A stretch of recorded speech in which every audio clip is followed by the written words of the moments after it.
ꯅꯨꯡꯁꯤꯕꯤꯗꯨꯅ Manipuri entertainment ꯆꯦꯅꯦꯜꯕꯨ subscribe ꯑꯃꯁꯨꯡ like ꯇꯧꯕꯤꯔꯝꯃꯨ꯫ ꯇꯥꯕꯤꯔꯤꯕ ꯃꯌꯥꯝꯕꯨ channel ꯑꯁꯤꯒꯤ ꯃꯥꯏꯀꯩꯗꯒꯤ ꯃꯌꯥꯝꯕꯨ ꯇꯔꯥꯝꯅ ꯑꯣꯛꯆꯔꯤ꯫ ꯉꯁꯤꯁꯨ ꯃꯍꯧꯁꯥꯒꯨꯝ ꯁꯕꯁꯀ꯭ꯔꯥꯏꯕꯔꯁꯤꯡꯅ ꯍꯥꯞꯄꯤꯔꯛꯄ ꯔꯤꯌꯦꯜ ꯍꯣꯔꯔ ꯁ꯭ꯇꯣꯔꯤ ꯑꯃ ꯄꯨꯗꯨꯅ ꯂꯥꯛꯆꯔꯤ꯫ ꯋꯥꯔꯤ ꯑꯁꯤꯕꯨ ꯂꯥꯟꯊꯣꯛꯆꯔꯛꯄ ꯃꯇꯝꯗ ꯁꯣꯏꯈꯤ ꯂꯥꯟꯈꯤꯕ ꯌꯥꯎꯔꯕꯁꯨ ꯃꯌꯥꯝꯗ ꯉꯥꯛꯄꯤꯅꯕ ꯍꯥꯏꯖꯔꯤ꯫ ꯐꯔꯦ ꯑꯗꯨꯗꯤ ꯃꯌꯥꯝ ꯋꯥꯔꯤꯁꯤ ꯍꯧꯅꯕ ꯇꯧꯖꯔꯒꯦ꯫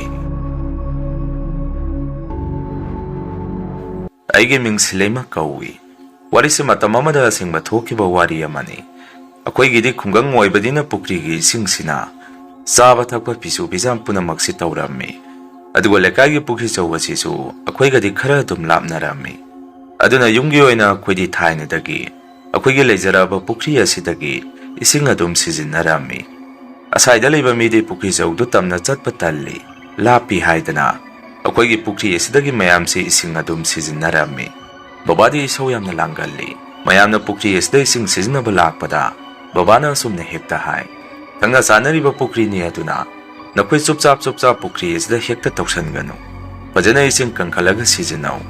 ꯅꯍꯥꯟꯁꯨ ꯃꯪꯂꯦꯝꯒꯤ ꯃꯃꯧ ꯅꯨꯄꯤꯗꯨꯅ ꯄꯨꯈ꯭ꯔꯤ ꯑꯁꯤꯗ ꯐꯤ ꯊꯥꯗꯣꯛꯁꯜꯂꯒ ꯂꯩꯔꯝꯃꯤ꯫ ꯑꯉꯥꯡ ꯅꯤꯡꯊꯥꯒ ꯀꯩꯒ ꯍꯪꯒꯣꯏꯕꯗ ꯑꯗꯨꯅ ꯑꯩꯒꯤ ꯄꯨꯈ꯭ꯔꯤꯒꯤ ꯏꯁꯤꯡꯁꯤ ꯇꯔꯨ ꯇꯅꯥꯟꯅ ꯃꯁꯥ ꯅꯥꯟꯅ ꯊꯝꯁꯤ ꯍꯥꯏꯔꯝꯃꯤ꯫ ꯕꯕꯥꯅ ꯑꯗꯨꯝꯅ ꯍꯥꯏꯔꯕꯗꯤ ꯃꯌꯥꯝꯁꯤ ꯀꯤꯗꯅ ꯊꯣꯡꯒ꯭ꯔꯥꯗꯒꯤ ꯏꯁꯤꯡ ꯁꯣꯛꯀꯠꯂꯒ ꯑꯗꯨꯝ ꯁꯤꯖꯤꯟꯅꯩ꯫ ꯏꯃꯥꯒ ꯑꯩꯈꯣꯏꯅꯒ ꯍꯥꯏꯔꯨꯔꯕꯗꯤ ꯃꯌꯥꯝꯁꯤ ꯇꯥꯕꯤꯄꯣꯠꯇꯦ꯫ ꯃꯇꯧ ꯑꯁꯨꯝꯅ ꯌꯨꯝ 10ꯃꯨꯛꯁꯦ ꯑꯩꯈꯣꯏꯒꯤ ꯄꯨꯈ꯭ꯔꯤ ꯑꯁꯤꯗꯒꯤ ꯏꯁꯤꯡꯁꯦ ꯂꯣꯏꯅ ꯁꯤꯖꯤꯟꯅꯔꯝꯃꯤ꯫ ꯑꯩꯈꯣꯏꯒꯤ ꯄꯨꯈ꯭ꯔꯤꯒꯤ ꯊꯣꯡꯒ꯭ꯔꯥ ꯑꯁꯤꯁꯨ ꯏꯁꯤꯡ ꯃꯌꯦꯡ ꯇꯥꯔꯕꯗꯤ ꯊꯣꯡꯒ꯭ꯔꯥꯗꯒꯤ ꯏꯁꯤꯡꯁꯦ ꯀꯟꯅꯕ ꯍꯣꯠꯅꯕꯗ ꯈꯔ ꯋꯥꯏ꯫ ꯕꯕꯥꯅꯁꯨ ꯊꯣꯡꯒ꯭ꯔꯥꯁꯦ ꯈꯔ ꯅꯦꯝꯅ ꯁꯥꯗꯕ ꯌꯥꯔꯔꯣꯏ ꯍꯥꯏꯔꯝꯃꯤ꯫ ꯃꯗꯨꯗ ꯏꯃꯥꯅ ꯑꯗꯨꯝ ꯍꯥꯟꯅꯒꯤ ꯆꯥꯡ ꯑꯁꯤꯗ ꯊꯝꯁꯤ, ꯅꯣꯡꯖꯨ ꯊꯥꯁꯨ ꯌꯧꯁꯜꯂꯛꯏ, ꯄꯨꯈ꯭ꯔꯤ ꯏꯁꯤꯡꯁꯦ ꯊꯜꯂꯛꯑꯕꯗꯤ ꯊꯣꯡꯒ꯭ꯔꯥꯁꯤ ꯍꯥꯟꯅꯒꯤ ꯆꯥꯡ ꯑꯗꯨꯅ ꯆꯞ ꯆꯥꯗꯣꯔꯤꯕꯅꯤ꯫ ꯍꯥꯏꯁꯨ ꯍꯥꯏꯕꯅꯤ ꯅꯪ ꯕꯕꯥꯁꯦ ꯅꯣꯡ ꯍꯦꯛ ꯉꯥꯟꯕꯗꯒꯤ ꯄꯨꯈ꯭ꯔꯤ ꯑꯁꯤꯗ ꯑꯗꯨꯝ ꯁꯦꯟꯅꯔꯒ ꯂꯩꯔꯦ ꯍꯥꯏꯔꯝꯃꯤ꯫ ꯕꯕꯥꯅ ꯑꯃꯨꯛ ꯁꯦꯟꯅꯗ ꯌꯥꯄꯣꯠꯇꯦꯗ, ꯇꯥꯅ ꯏꯁꯤꯡ ꯁꯣꯛꯄ ꯆꯠꯄꯗꯣ ꯅꯈꯣꯏ ꯄꯥꯝꯕ꯭ꯔꯣ? ꯑꯗꯨꯅ ꯄꯨꯈ꯭ꯔꯤ ꯑꯁꯤ ꯂꯩꯕꯗꯒꯤꯅꯤ ꯃꯌꯥꯝꯅ ꯋꯥꯅꯗ꯭ꯔꯤꯕꯁꯤ ꯍꯥꯏꯔꯝꯃꯤ꯫ ꯃꯁꯤꯒꯤ ꯃꯇꯨꯡ ꯅꯣꯡꯖꯨ ꯊꯥꯅ ꯂꯥꯛꯄꯗ ꯑꯩꯈꯣꯏꯒꯤ ꯄꯨꯈ꯭ꯔꯤꯒꯤ ꯏꯁꯤꯡ ꯑꯁꯤ ꯃꯍꯧꯁꯥꯒ ꯃꯥꯟꯅꯗꯅ ꯏꯁꯤꯡ ꯃꯆꯨꯁꯤ ꯌꯥꯝꯅ ꯅꯩꯔꯝꯃꯤ꯫ ꯑꯗꯨꯒ ꯊꯣꯡꯒ꯭ꯔꯥ ꯃꯈꯣꯡ ꯑꯁꯤꯗꯁꯨ ꯉꯖꯥꯎ ꯑꯃꯅ ꯑꯣꯟꯕꯒꯤ ꯃꯑꯣꯡꯗ ꯅꯨꯃꯤꯗꯥꯡ ꯆꯨꯞꯆꯥꯞ ꯃꯈꯣꯟ ꯌꯥꯝꯅ ꯇꯥꯔꯝꯃꯤ꯫ ꯃꯗꯨꯗ ꯅꯣꯡꯃꯗꯤ ꯕꯕꯥꯅ ꯑꯍꯤꯡ ꯍꯧꯒꯠꯂꯒ ꯀꯔꯤ ꯉꯥꯕꯨ ꯑꯣꯏꯔꯤꯕꯖꯥꯠꯅꯣꯅꯦ ꯍꯥꯏꯗꯅ ꯄꯨꯈ꯭ꯔꯤ ꯑꯗꯣꯝꯗ ꯍꯥꯏꯐꯦꯠꯇꯪ ꯆꯪꯁꯜꯂꯒ ꯌꯦꯡꯉꯨꯕꯗ ꯊꯣꯡꯒ꯭ꯔꯥ ꯂꯩꯔꯤꯕ ꯄꯨꯈ꯭ꯔꯤ ꯃꯄꯥꯟ ꯑꯗꯥꯏꯗ ꯃꯤꯗꯧꯅ ꯇꯧꯕ ꯑꯃꯨꯕ ꯑꯃ ꯆꯞ ꯌꯨꯝꯅ ꯂꯦꯞꯄꯒ ꯂꯩꯔꯝꯃꯤ꯫ ꯕꯕꯥꯁꯨ ꯃꯗꯨ ꯎꯔꯨꯕꯗꯒꯤ ꯃꯁꯥꯗ ꯕꯤꯄꯤꯒ ꯂꯩꯕꯒ ꯄꯥꯈꯠꯃꯟꯗꯅ ꯏꯃꯨꯡꯗ ꯄ꯭ꯔꯞ ꯆꯦꯟꯁꯜꯂꯛꯏ꯫ ꯏꯃꯥꯅꯁꯨ ꯕꯕꯥꯅ ꯃꯄꯥꯟꯗꯒꯤ ꯍꯥꯊꯨ ꯆꯦꯟꯁꯜꯂꯛꯄꯗꯨꯗ ꯀꯩꯗꯧꯕꯤꯔꯒꯦ ꯅꯨꯃꯤꯗꯥꯡ ꯑꯁꯤꯗ ꯃꯄꯥꯟꯗꯒꯤ ꯄꯥꯈꯠꯅ ꯆꯦꯟꯁꯜꯂꯛꯏꯗꯨꯕꯨ ꯍꯪꯉꯝꯃꯤ꯫ ꯃꯇꯝ ꯑꯗꯨꯗ ꯕꯕꯥꯁꯦ ꯋꯥ ꯑꯃꯇ ꯈꯨꯝꯃꯛꯇꯦ, ꯇꯨꯃꯤꯟꯅ ꯃꯥꯒꯤ ꯐꯃꯨꯡꯗ ꯐꯝꯃꯒ ꯂꯩ꯫ ꯏꯃꯥꯅꯁꯨ ꯕꯕꯥꯒꯤ ꯃꯅꯥꯛꯇ ꯆꯪꯁꯜꯂꯨꯕꯗ ꯕꯕꯥꯁꯦ ꯀꯔꯤꯒꯨꯝꯕ ꯃꯑꯣꯡ ꯃꯇꯧ ꯑꯃꯗ ꯂꯩꯔꯝꯃꯤ꯫ ꯃꯗꯨꯗ ꯏꯃꯥꯅ ꯄꯥꯈꯠꯇꯅ, "ꯀꯩꯅꯣ ꯀꯔꯤ ꯇꯧꯔꯒꯦ ꯍꯨꯃꯥꯡ ꯉꯥꯛꯇ ꯅꯁꯥꯗꯣ? ꯏꯕꯦꯝꯃ ꯏꯕꯨꯡꯉꯣ ꯁꯤꯗ ꯑꯃꯨꯛꯇ ꯆꯪꯉꯛꯑꯣ, ꯅꯪ ꯕꯕꯥꯁꯤ ꯀꯔꯤ ꯇꯧꯔꯕꯅꯣ ꯈꯪꯗ꯭ꯔꯦ, ꯀꯔꯤꯅꯣꯃ ꯇꯧꯔꯦ" ꯀꯧꯔꯛꯏ꯫ ꯗꯗꯥꯒ ꯑꯩꯒꯁꯨ ꯏꯃꯥꯅ ꯀꯧꯔꯛꯄꯗꯨꯗ ꯄꯥꯈꯠꯅ ꯐꯃꯨꯡꯗꯒꯤ ꯍꯧꯒꯠꯂꯒ ꯕꯕꯥꯒꯤ ꯃꯅꯥꯛꯇ ꯆꯪꯉꯝꯃꯤ꯫ ꯗꯗꯥꯁꯨ ꯆꯪꯉꯛꯏ꯫ ꯑꯗꯨꯒ ꯑꯩꯅꯁꯨ ꯏꯃꯥ ꯀꯩꯗꯧꯔꯒꯦ ꯍꯪꯉꯝꯃꯤ꯫ ꯃꯇꯝ ꯑꯗꯨꯗ ꯕꯕꯥꯅ ꯑꯁꯨꯝꯅ ꯈꯨꯝꯃꯛꯏ, "ꯑꯩ ꯀꯔꯤꯁꯨ ꯇꯧꯗꯦ, ꯅꯈꯣꯏ ꯄꯥꯈꯠꯀꯅꯨ꯫ ꯃꯃꯥ ꯏꯁꯥꯁꯦ ꯃꯩ ꯑꯃꯨꯛꯇ ꯑꯣꯛꯊꯣꯔꯛꯎ" ꯍꯥꯏꯔꯛꯏ꯫ ꯏꯃꯥꯅ ꯑꯃꯨꯛ, "ꯍꯣꯏ ꯑꯩ ꯃꯩ ꯄꯨꯔꯛꯀꯦ꯫ ꯑꯗꯨ ꯀꯔꯤ ꯊꯦꯡꯅꯕꯤꯔꯛꯑꯒꯦ?" ꯍꯪꯉꯝꯃꯤ꯫ ꯕꯕꯥꯅ ꯑꯃꯨꯛ, "ꯃꯩꯗꯨꯗ ꯄꯨꯔꯛꯎ, ꯑꯗꯨꯒ ꯇꯦꯕꯜꯗ ꯂꯩꯍꯧꯕ ꯑꯩꯒꯤ ꯍꯤꯗꯥꯛ ꯒꯨꯂꯤꯗꯨꯁꯨ ꯃꯗꯨꯁꯨ ꯄꯥꯏꯔꯛꯎ" ꯍꯥꯏꯔꯛꯏ꯫ ꯏꯃꯥꯅ ꯑꯃꯨꯛ, "ꯍꯤꯗꯥꯛ ꯒꯨꯂꯤ ꯍꯥꯏꯗꯤ ꯕꯕꯥꯒꯤ ꯕꯤꯄꯤ ꯒꯨꯂꯤꯗꯨꯔꯣ?" ꯍꯪꯉꯝꯃꯤ꯫ ꯕꯕꯥꯅ ꯑꯃꯨꯛ, "ꯍꯣꯏꯅꯦ, ꯃꯗꯨꯁꯨ ꯄꯨꯔꯛꯑꯣ ꯍꯥꯏꯕꯅꯤꯅꯦ, ꯋꯥ ꯌꯥꯝꯅ ꯉꯥꯡꯈ꯭ꯔꯦꯗ, ꯆꯠꯂꯨ ꯈꯔ ꯊꯨꯔꯣ" ꯍꯥꯏꯔꯝꯃꯤ꯫ ꯃꯗꯨꯗ ꯏꯃꯥꯁꯨ ꯍꯥꯊꯨ ꯄꯣꯠꯂꯝꯁꯤꯡ ꯑꯗꯨ ꯂꯧꯕ ꯆꯠꯈꯤ꯫ ꯗꯗꯥꯒ ꯑꯩꯒꯁꯨ ꯕꯕꯥꯒꯤ ꯃꯅꯥꯛꯇ ꯂꯩ꯫ ꯑꯩꯅꯁꯨ ꯕꯕꯥꯗ, "ꯕꯕꯥ ꯀꯔꯤꯒꯤꯅꯣ ꯍꯧꯖꯤꯛ ꯑꯃꯨꯛ ꯒꯨꯂꯤ ꯆꯥꯗꯣꯔꯤꯕꯗꯤ? ꯉꯁꯥꯏ ꯆꯥꯛ ꯇꯣꯛꯄꯒ ꯕꯕꯥ ꯅꯪ ꯒꯨꯂꯤꯁꯤ ꯆꯥꯈ꯭ꯔꯕꯗꯥꯏ" ꯍꯪꯉꯝꯃꯤ꯫ ꯕꯕꯥꯅ ꯑꯃꯨꯛ, "ꯀꯩꯁꯨ ꯇꯧꯗꯦ, ꯏꯄꯥꯅ ꯌꯥꯅꯤ ꯈꯪꯗꯅ ꯍꯥꯏꯔꯛꯑꯕꯅꯤ" ꯈꯨꯝꯃꯛꯏ꯫ ꯗꯗꯥꯅ ꯑꯃꯨꯛ, "ꯀꯩꯅꯣ ꯕꯕꯥ, ꯑꯩꯈꯣꯏꯗꯁꯨ ꯀꯔꯤꯃꯠꯇ ꯍꯥꯏꯗꯦ, ꯀꯩꯗꯧꯔꯤꯅꯣ ꯍꯥꯏꯔꯛꯑꯣ" ꯍꯥꯏꯔꯝꯃꯤ꯫ ꯏꯃꯥꯁꯨ ꯃꯩ ꯄꯨꯔꯛꯇꯨꯅ ꯕꯕꯥꯒꯤ ꯃꯁꯥꯗ ꯑꯣꯛꯊꯣꯛꯄꯤꯔꯝꯃꯤ꯫ ꯑꯗꯨꯒ ꯕꯕꯥꯒꯤ ꯕꯤꯄꯤ ꯒꯨꯂꯤꯗꯨ ꯑꯩꯉꯣꯟꯗ ꯄꯤꯔꯛꯈꯤ꯫ ꯑꯗꯨꯒ, "ꯏꯕꯦꯝꯃ ꯆꯨꯝꯃꯕ꯭ꯔꯥ ꯌꯦꯡꯉꯨ" ꯍꯥꯏꯔꯛꯏ꯫ ꯑꯩꯅ ꯑꯃꯨꯛ, "ꯒꯨꯂꯤꯁꯤꯕꯨꯗꯤ ꯆꯨꯝꯃꯤ, ꯑꯗꯣ ꯕꯕꯥꯅ ꯒꯨꯂꯤꯁꯦ ꯑꯅꯤꯔꯛ ꯍꯟꯖꯟꯅ ꯆꯥꯒꯦ ꯍꯥꯏꯔꯤꯁꯤ ꯀꯔꯤꯒꯤꯅꯣ? ꯃꯁꯤ ꯑꯐꯕ ꯑꯣꯏꯔꯣꯏ.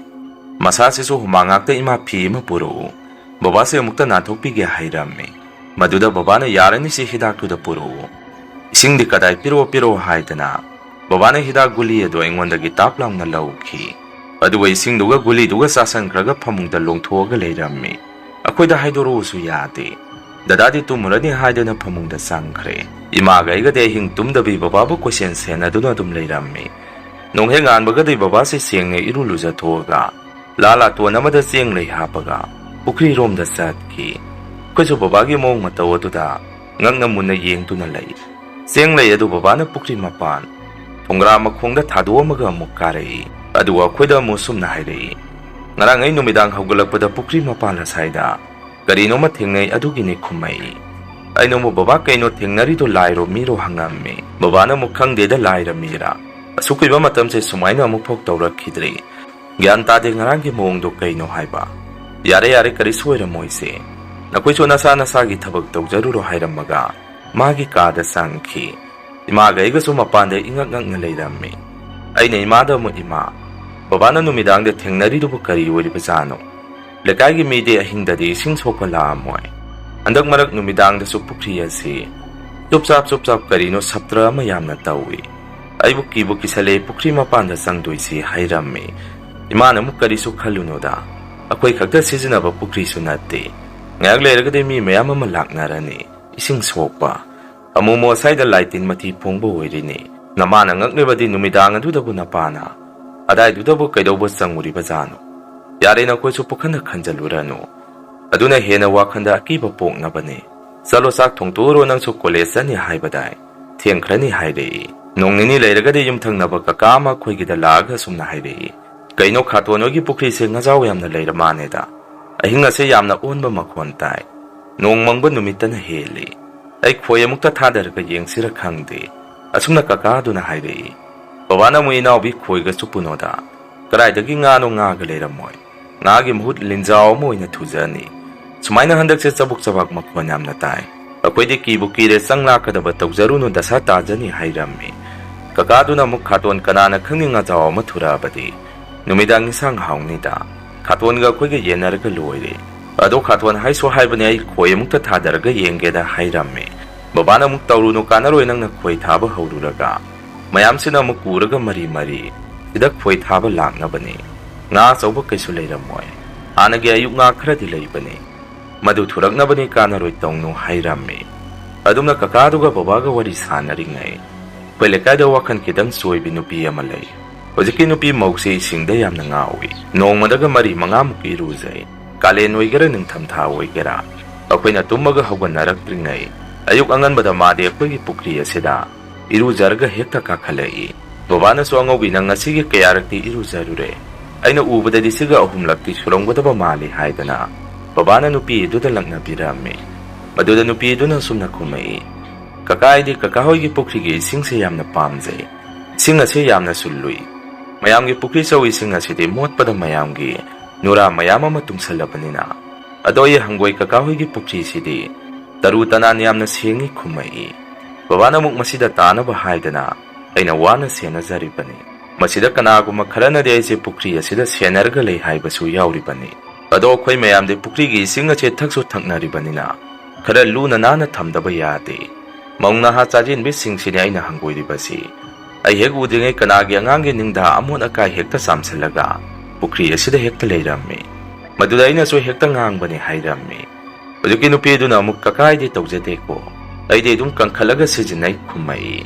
Babana mo ado numidang wairam mamakan natraga. Ayuk kayam na ngalaga di iruzabala kanong hayrammi. Babana dum na haybagi maram sulay. Paduki nupido so huwait kakahayda na iruzabasat ki. Kakado na so katuan ko'y sukiso yate. Ay saledo ay nong madi katuan gi pukri asidagi. Ngazaw ado soyda na pakidoy ni hayramaga. Kakado susat kare. Numitugi numidang wairam sidami karasu. Pukri asidagi ising kanba laknaramaga loy na hankibaga. Iman ising asyang makarak kaluge hayda na pukri aduda. Ising kanba sango bada Thonggra Makhong aduda. Nupi magi mami ising aduda taramba imana teng narami. Maduda imana kaino ni ising da tariba mami si. Ay giti nati nupi magi mami tari si buhay na. Amuktang muna ising manung aduda yang salubada. Nupi idugi sakpam do yam na akiba. Mamain mamit lok laubo nupi magi sakpam moy ng urami. Maduda imaso o ima kay matong nigi sidi haydana. Thonggra dudagi kakalaki taubada imasi ikang kangawdana. Pukri da tasan do ni irak na rami. Imagi masado mima na ising aduda namsalagpagi. Maong mataw da su tawrami. Maduda imasu kangpan leirai mapan napi sing aduda makuna yaduna kakhanaba phana kana honarami. Adubu amukasu hekta imagi masasi masak uba ngamdaba amana ising manung aduda namsalami. Adumaina phana kuina ising aduda imasi iraknaduna leirapa matung masado sondarakpadagi ising adu phanayam thakpa horaklami. Aisu imungda sak kana thongli. Maduda ising leiramdre haidana imana pukridagi ising adu sokpa chatkibani. Aisu imana halakmandabaduda karino khoi imasibu kuiman khreda. Pukri mapanda kanaga muk thengnadana wari amuk tawraga leikrabajano. Babana nga chaninge haidana leiramba nga si amuktanga chamaga thongagi tawbani. Dada imado amukta kaubiruso ising adu khara thuna puro haibiyu laurami. Dadana mo ai ngamoi nang adum kauruso yadro hairei. Adumna dadaga iga khara awaya kum tawnaringne. Akoigi yumda loijaba hawdong amana aina semiba nga adugi makoktu pukham adudagi laktuna mapanda senki. Maduda isu matha sarami. Kaino tawrisubu babanaga nga makok pambaga. Oren nga makok hangagadi aidi kamdawni. Yamani haidana ama leirisisu nupani haijabagi wani. Nga pok semba haiti. Maga wangang naringayda swireda na siti haidana. Aise lichay amaga hawdongdo tanaba mapanda sentuomi. Hawdong adusu inkondagi sumngado chielaga pukri leiriba. Maikay atumna senki. Aisu pangdaba yadi haidana tanarami. Adubu hawdong adudi ngado mayaduna siyaga waraklom na sensanki. Pukri mapala aduda iseng hek matha sanan lichay aduga lepami. Kaino ina tawduisibu. Imaso sida leite iseng sokpa thakraga karayda yaukrabano haidana. Aina saklaw nga leithorokpada. Iseng kola adudi pukri mayay duda tawraga leirami. Aduga imana Thonggra hek Makhong aduda yamna wana. Makuna yalaga ingmonda mamituna. Kiruk wana yengaga leirami. Maduda isong hek tangduda isada swine lauki. Kaino ima tawridubo baba dada ima se karino matawri. Amukta thoro haidana isu uraw tharawba tawduna kaurami. Aduga Thonggra adudagi lamtharaga imagi khuttu aina pairaga chingkhatnaba honarami. Aduba ising manung adudagi ima se chingkhatpasi ngamamde yamna lumammi. Imaso ising adudagi masado hawgalakadabadu mapangan yawramde. Aduna aigi khuttuda yamna kanna yanba ngamamde. Tawdabo isu imagi khuttudi ngami kai thadoktanaba honarami. Ngayaki matung babaso walking thokibadu thungandagi sangai. Aina su baba dada thoro kaubaduda babaso tabadagi pukri romda yamna pakhana sensalaki. Aduga oiramiba matawaduda babaso ingakangna masada pakhana kainoibe manamana sana tawramiside haidana. Pukri aduda babase phalongna songtharai. Aduga imagi masado ising manung adudagi yamna wana babana inkhalakduna aina kangphan mathaktagi chingkhatlami. Matakta yak yawbaga imase masado padak tare wangang bapok thomdre. Aduda ina imagi mabukto nambirami. Ising so masindagi khara kamthorai. Babana mo imase uphalaga ising ado othohalami. Aduga babana ibema kaino noina tawramisibo ipadi manga sap mana khre. Nayamadi karaida laikre kaino kanamata thoraktisibo. Kana legi aigi nupi irak nare amukta sangbiro haidana. Babana muk mayam tanaba kana kaurami. Imaso gyan tadre imagi matawaduda aiso yamna kapami. Ngayake matung yumthangnaba singna tabadagi mayamsu hoigi nakta loina sensanaraki. Aduga mayam sangdane imase thangaga yumda pusalami. Dadasu manakongda headphone mari ima thillaga thorai. Madudagi babana dadagi manakta prap sangsallaga dadacha kupanga tharami. Aduga magi phol adusu mullaga laktana sumangda langthoami. Nama sirphong nang khangoi nasanupina phanayamdi kauba mali. Adu nang natadaba makai hojikta imungdagi thorakpa. Namase yengo nang pelabra haidana dadada wonsalaga saibirami. Maduda kaka hoina bababu khamjalami. Katon yare se huje adugi matam natti angang asisu tahawda tawrini. Adu kanade mayam sida kuina topom khangaroi hospital da puna ba tawrasi haidana. Imase mayam changdana hospital da pukhalami. Aduga aidi yumda kappaga lehurami. Aigi wakanda so sumna khalami. Yumda loizaba koigi hawdong asina nga makokadu chienduna puramdrabadi imagi thawai senga sige numisida mangamgani khalami. Aduga ina wonthorukpadasu sakunda ngasai akoi hawdongduna chielaga pukiba nga makoktu amuk targa leirami. Maduda isu punga khengaki ngaga ise kaptuna leiramaga khutsa hangge haidana mapanda thorakpada. Pukri mapala domda haipetang wothoga yenguba matamda Thonggra mathak aduda imaga masak jap manabi nupi ama lepaga airomda muna yengaga leirami. Maduda iso kijarakpadagi imungda amuk hatu atu prap chensalammi.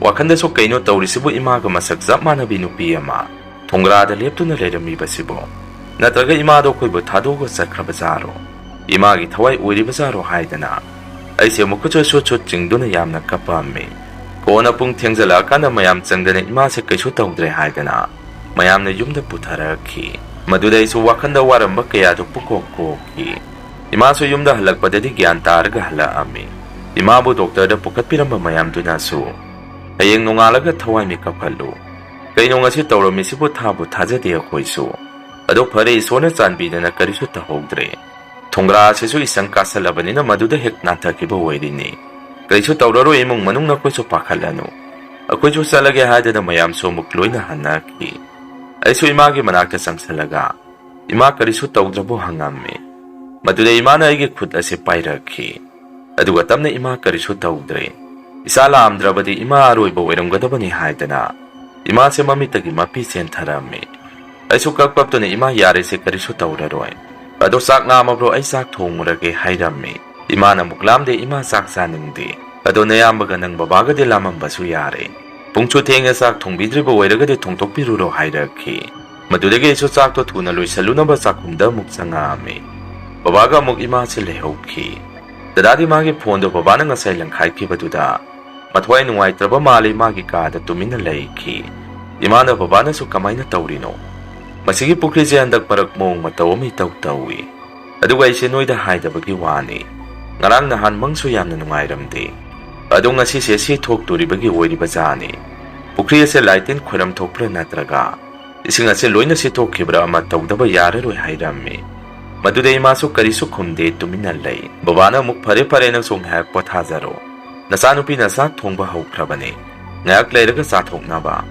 aiso kaino khara yengbirukhi haidana babana so agi nakta muksangakhi aduga ibe mai sangdi thongba haukrabo baba kai yauru ki hangai maduda ina yarani baba ye adum tawrage adu baba ngasai hagdungna senkhiba nga makoktu sakhumda targa leiramme machi thongbada hapki siro hangamme babana mukai haiba karam kangi wari no ne ibe manang hairi badubo aina mu ihe baba nangonda haidriba oiramane baba ngasai imana pukri eduda oiramiba mataudu aina hagdongse tanarakpada thengnarakpani akoi hagdongsina nga makokche selaga pukhibadagi aina tanarakpada imase thengnabane aduga ngasai nakoi sakragan sakhumda nga makokse amuk targa leirame hairame baba su wari eduda angakpa haibadu oikhi aduga mu sumna khome ibe madudi akoida leiriba hagdongse lamleima image sayon tare Angakpani da karisu tawroi ipa sage thongbada hapsallu e sori mu ngasida ngasi thoiba sabu kari matawno matung manawde amukhana masiguma thudoksi aige mu ngasida thon biranu ko haidana babasi iswar bu ningjarami aduga ingonda mu adoibe mu ngasidi akhoi kana sak chana dringe khoida loijaba hawdongdo ma hana sa asengba insang asengba khara tawraga ma hana pijabiyo isoni ne namagi thwai mana kanbibaga sap manari ne haire Maduda iso hoi baba khummi mataw sumna numito sa insang thongba loiraga yumda loijaba khoigi hawdong adu ma hana sak thabirammi aduga mukona khoi puna sak saminarami nonganbaga numit aduda ina thengnaba imana thengnakiba thodok kya adu akhoi se puna phaminaraga wari sanarami akhoi tamnari ibalinari iba wari sing aduda akhoi puna akiba mamam su poknarami pukri adomna sangubada so akhoi se kiba phawnarami Babana su kona roibada nahangai tamtokta bawa masu tamthorei pukri sida sumna tawrakani haiba mangdabo khallude matam amada pukri sida sagege indom sa thokpa ama taduna sigi hai akoina pingai matamgi wari ni maduda halaman singna hairambada pukri se amukasu mi ahumlak lawrakhini aduna nakhoi seksallu khwaidagi phabadi pukri se punjan khibana hena phai haidana su akoida haibirami adoi pana pukri se punjan khrabadi Ising wabasida pamure haidana sum thamkhibani khangde tawrise halaman singna hairambado thorak turi bazara khangde thaina de pukri ase yamna chawramde hojitabu pukri ase yamna chawrabagi wani indom saaduna pukri ase da siduna leirambaduda Thonggra Makhong asida nupi amasu mami sami lepaga leirammi hai ado phare matam khara de koi imung manunggi mi bu oiro lakai gi mi bu oiro pukri asida changba matam khara thengase Masi mayamgi yaifanabani haidana babana hairammi Numitudagi pukri asida matam khara mi sangakpa thingami. Akhoi matam khara changamde. Babana so samban khajalami pukri mapanda. Aduwa nongma numit amadi babana ayuki tumba yahurakpada. Pukri gi samban khajalambadu intuduna leiramba urame. Maduda babana changningsda pukri adumna sangubada. Mamangda ina haijakiba lekaigi isingda ngaupi. Maungna ha wakan kitang mimanadabadu pukri aduda. Asalaga siduna leiramba babana thengnarame. Madi ngatana pukri aduda irujaba labazani. Maduda thokiba thodok oiduribani. Adumna pukri aduda nupidu siduna leirambaduda. Babasu magi bipidu wangkhalaktana. Nakoi kana legi sida chango pukri asida. Karinoma tawre hairamaga babasu. Masado saptingna lemaida bom launa tuthaki. Aduga isu isagi oina mit nakong yamna singjai. Aduna babana laurakibudu tahawbadagi. Aise puklauna hawgalaga. Imadada babase karinoma tawramane. Pukri romdagi laukiba makwantai hairamaga. Aise prapra pukri adumna senthoame. Imaga dadaga su senthorei. Adubu babadi lemaida masado gyan mangduna. Saptingna yungna targa leirame. Aduga dadana pukri aduda siduna leiriba. Lakaigi nupi edu urakhi. Maduda akhoi kaino tawriba matausibu haidana. Gyan me namata tanaramde. Imaga akhoi puna yumthangnabagi mikhai tanaba kauduna. Baba hana hospitalda pukhalame. Aduga khara amana mo asibadu lapkhalame. Mayamsa pukri aduda wariba mong matau kaya aduda. Angakpada pik thanarame. Baba so pana kuina hospitalda leirame. Siramiba nupi edu so numituda. Adum mayam changdana poloirame. Babana hospitalda leiringaidadi kaya khande. Babagi anabadugi wakhan khalingai. Adubu babana yumda putharaba matam adudadi. Pukri mapal aduda tamnabada kuise leipam chapam khangamde. Pukri mapan Thonggra Makhong adaida. Leikidaba nupi edugi thawaise Thonggra aduda phammaga. Kaptuna leiramba kuina sumtoina thengnarame. Masida natana imungi miyusingtu numidang nupi amagi khonjenda. Pukri mapal adumdagi hekta kaurei. Madupuma akhoi khangabadina kanamata thuamde. Pukri adusu mayamna sitosi haidana sitokhrabani. Adubu nakanda pat masa ama leirabanina. Madudagi ising iput phawgalaktuna. Ising hekta yawba haurei. Nongmadi mamangda babana khoi chukke haramba kaka aduna. Nungtin pobo pung baro tarakpa matamadaida. Akhoi gida hana babana aba hangba sanga amaga. Imana pukri du iput phawgali hairubaduda. Yenguni haidana satkibani.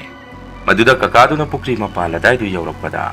Pukri mayai ising khara tungiba jaga daidagi. Ising manung aduda yakhut ama thingalaki. Maduda kakadu su khangboi lakoi. Masidi mawong ama tawre apabu oireroi. Ai chalhorage haidana khoida bok chalage hairamdana. Kakadu prap chenki. Kakagi matoduda imaga khoiga su kari tawrapatano khalame. Numidangda su Thonggra aduda mi ma irujabagi mawongda. Isinga se jwai chaithaba makhola ma tarame. Babasu naraga leirabanina wacha tanapam khangamde. Maduda imana masidi sumaina sum thamba yaba natte. Makatana kudong thiba taraktringai. Pukri ase lebak haijallaga phunjan khrasi. Image leijaba sanalupa kairaga lebak oina leirasi. Aduga phunjalasi haidana. Pukri do lebak gari kaya marom ama leiraga phunjalame. Akhoigi pukri duna phunjan khibaduda mayam su nungaitaba mamam poknarame. Maramde pukri edudagi ising maising loina sijinnarambanina. Nungaitaba phawnarame. Pukri do phunjan khraba matungdagiri mafam adaida. Hana weramba mawng matau kaya do khara makhaiti phaki. Tabudubu marak kuina changaga yenguba matamda. Lainungdagi karigumba amana hutorakpagi mawongda. Lebaksing adu makhada loina namthaduna hekta leirame. Marakta nongthi nomongba matamda su mafam adomda. Nupi amasung kappaga leibadongna piktakna makholama. Imung manunggi miyoising akhoina adum tari. Masini mayam ngasigi riyan horror story.